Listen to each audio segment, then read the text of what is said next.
All right, thanks, Geoff. So, Philip, another land auction for Hong Kong. Yes. The first one in 1998, but definitely with higher interest rates and a slumping stock market, interest will be low. I think so. Yeah, not going to be too much excitement there. Also with high interest rates as well. You know, there's no. But I mean, there will probably be. I mean, just limited interest. That's all. I mean, we saw that for the last land auction as well. We have two commercial residential lots up for grabs, one in Tuen Mun and the other one in Yuen Long. So. I mean, you know, Tuen Mun plots in the past have attracted some interest, but mainly from small developers.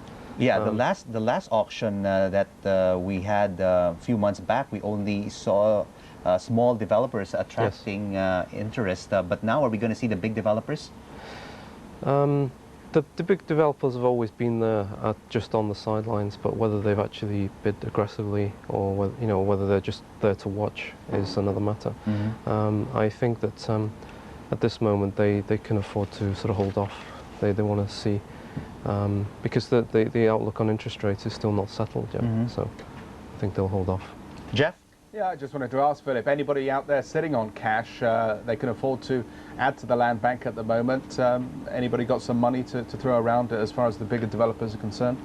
Well, the bigger ones like Sun and Kai, I mean, I've always got strong balance sheets, and they could afford to sort of buy more land. But even some of the, well, obviously the property investment companies, even like Amoy, Hizon, they could actually afford to go out and buy more land. It just depends on, but they're very specific investors. If you look at, you know, the way they've invested in the past, it's unlikely they would go for you know, these kind of plots. And briefly, before we go to our world news, what is your outlook for interest rates? Some analysts say we see a further rise of about 75 to 100 basis points.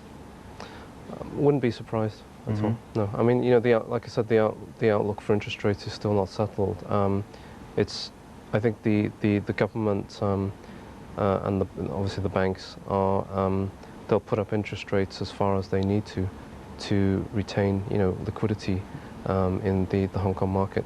They're not so concerned about what happens to the property market and the stock market. I mean, those are secondary. All right, Philip, we'll have to leave it there for now. Sure. But first, a look at the latest headlines from Asia and around